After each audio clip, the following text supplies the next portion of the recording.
Hello, this is Unsung with GameLeap, and in today's video, we're going to be giving you the top 10 builds to abuse on patch 13.20. 13.20 is going to be one of the last patches that we'll have with mythic items in it. It might even be the last patch, to be completely honest. The PBE hasn't been updated as of yet to really tell us what's going to happen next, so keep in mind that a lot of these builds are going to change in the near future. But what better resource to use than GameLeap? Make sure that you sub right now so that way you'll be up to date as soon as the patch drops. Today we'll be covering 2 builds for each role, going from top to support. Let's go ahead and start with top lane. The best top laner in the game in terms of overall win rate and carry potential right now is Camille. This champion has been a sleeper overpowered pick for a long time, and it's really starting to show as of now. Camille has an interesting build path. There's essentially 2 schools with that. You can go Divine Sunder as an anti-tank, or you can go Trinity Force to be a split pusher. With 13.20, the game has overall been slowed down by just a little bit. Average game length has gone up by 30 seconds, which doesn't seem like much, but the total amount of gold in the game is vastly reduced. Due to this, Trinity Force Camille is actually significantly stronger than the anti-tank Sunderer Camille,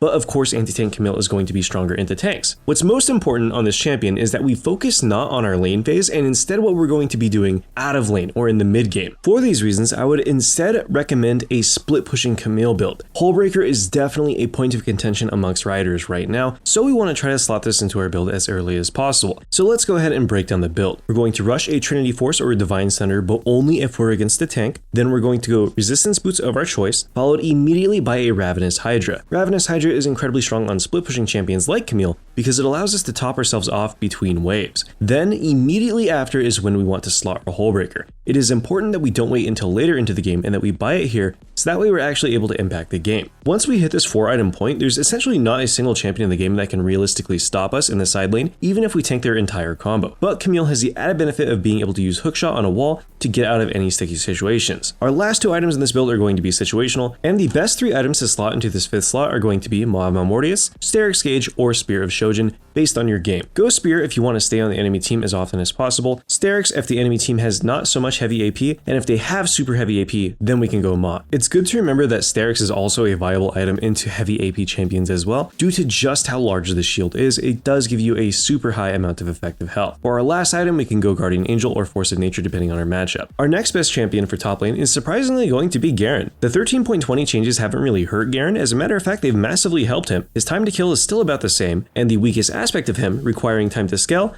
has only become a benefit. There is a rather unique Garen build that's floating around. It's been floating around for a while, and you might have heard me mention it in the tier list before, so let's go ahead and break down this build to help you get as much LP before the season ends as possible. For Garen, it's important that we always rush Berserker's Greaves as soon as possible. These boots are going to be by far our biggest power spike in the early game. They give us a decent amount of attack speed as well as movement speed, which is the most important stat hands down on Garen. He has kind of stubby range, and he can only really interact with somebody if he's able to Q on top of them. The bonus movement speed of course allows that. When paired with our E scaling, there is no better first item. Next up, we want to buy a Stridebreaker as soon as possible. This item, once again, synergizes incredibly well with Garen's kit, gives him AD and attack speed as well as an AoE slow, which is of course going to benefit essentially every single trade that we take on Garen. It is important to know that we always pair Stridebreaker with the Phase Rush rune page. We never want to go Conquer on Garen, as it is simply way too ineffective. Now after completing our Stridebreaker, we immediately want to pivot into Hullbreaker. Hullbreaker once again is completely broken this patch and is more than likely going to get nerfed very soon. If this item does get nerfed, then of course this won't be as strong, but we'll save that for a new video. Now this is where the build deviates a little bit from the standard Garen build. You can either go straight into Deadman's Plate and finish out the build, or you can go double Zeal into Deadman's Plate afterwards. This is kind of a unique build that's been floating around for a while in higher elo brackets, and it's pretty clear as to why. Garen's E can crit, and on top of the crit chance, these items give movement speed and attack speed, which Garen really likes.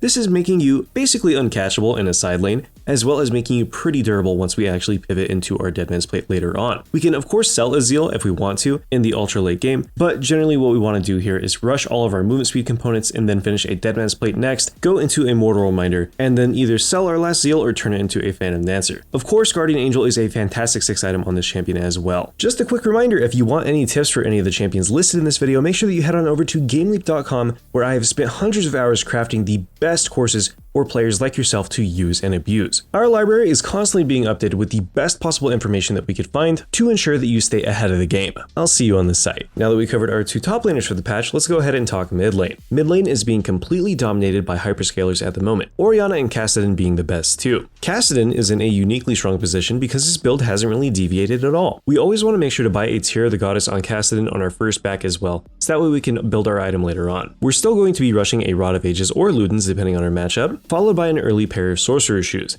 After this, we want to complete our Archangel Staff as soon as possible. Once Archangel's done, we can worry about situational items. You want to go Hourglass against teams that you want to dive deep on, you can go Death Cap if you're snowballed and super ahead, or we can even buy a Medjai's Hair if we've had a really strong snowball. Our fifth item in this build is basically always going to be a Void Staff unless the enemy team is completely devoid of any and all magic resist, and then our sixth item is going to be whatever situational item that we skipped out on previously. So if we went early Hourglass, this is where we slot our Death Cap, you get the idea. Now next up on our list is going to be Orianna. Orianna's build is pretty similar to Kassadin's, the only thing that changes is our mythic choices. We actually have more of them here. If the enemy team is squishy, then we go Ludens. If they're a little bit on the tankier side, Liandry's, or if they have high damage, then we can go Crown. We always want to make sure that we buy a tier on the first base as Orianna as well, so that way we're able to buy our Archangels later on. Our best build path is going to be finish Ionian Boots of Lucidity as soon as possible into our mythic item and then an Archangel Staff immediately afterwards. As our fourth item, we can choose between either Death Cap or Medjai's if we're snowballing, then we can go Void Staff, Shadow Flame, or other situational items here, followed by a Zhonya's Hourglass generally as our sixth item.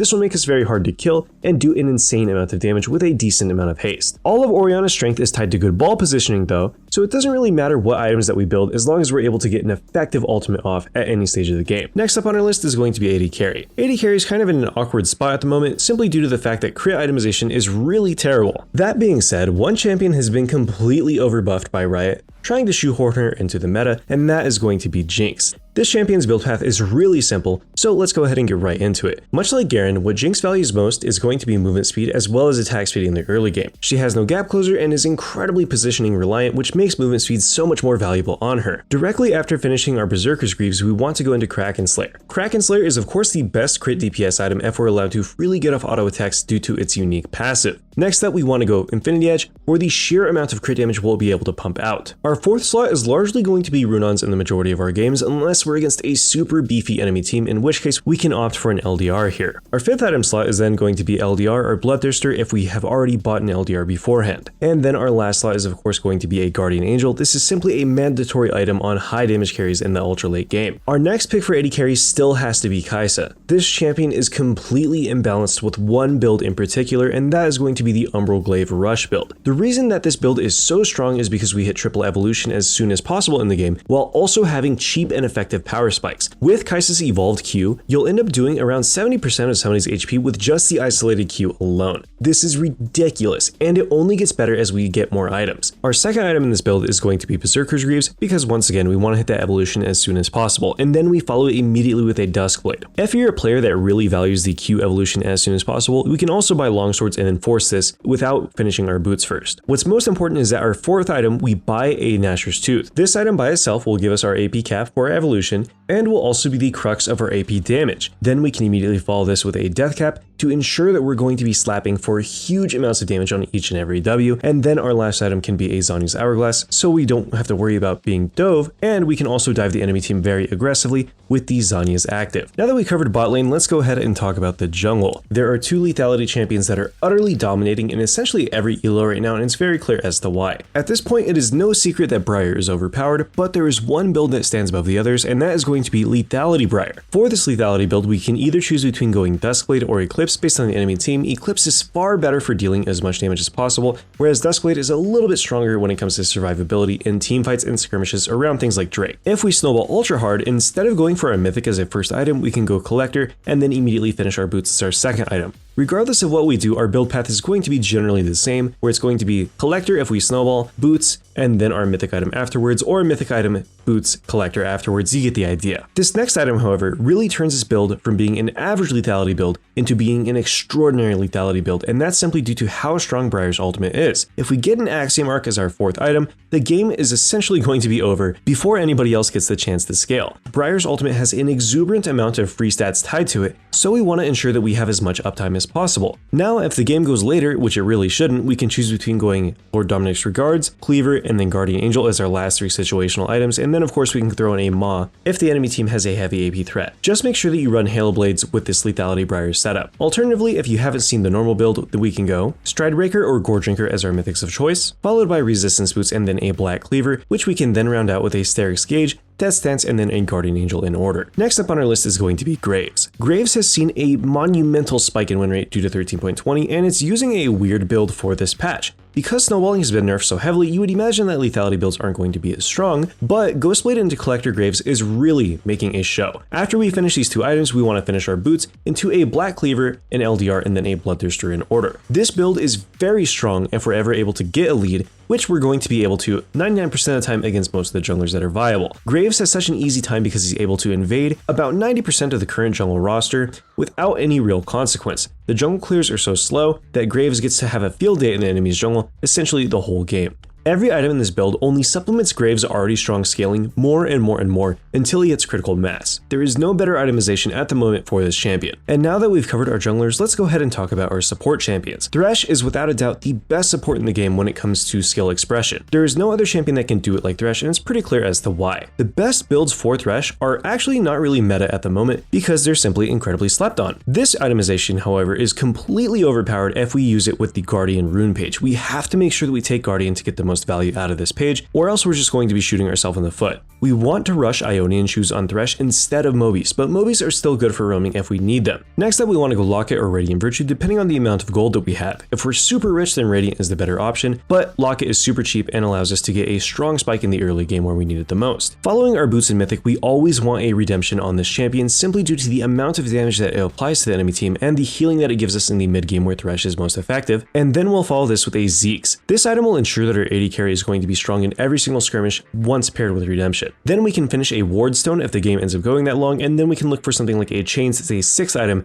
if the game is going ultra late and you're hitting 6th item as a support, which you largely shouldn't be. And our final champion for this list is going to be Senna. Senna received some buffs in 13.18 that were quite questionable, and we're still seeing the effects of those now. What changed this patch is that Youmuu's received a fat buff. This item is simply Senna's best mythic when we use it effectively. We generally want to pair the active with Senna's E, or just use it to chase people down. Our new build order on this champion is going to be Sickle, followed immediately by an Umbral Glaive, into Swifty Boots as soon as possible, then we can complete our Ghostblade into Rapid Fire Cannon and then Lord Dominic's Regards. This is going to be one of the most simple AD carry builds in the entire game, simply due to the fact that Senna is a support. We need utility items as well as our ward item 100% of the time. Anyways, this was Unsung with GameLeap. Thank you all for watching, and I hope you all have a wonderful day. I'll see you all in the next video.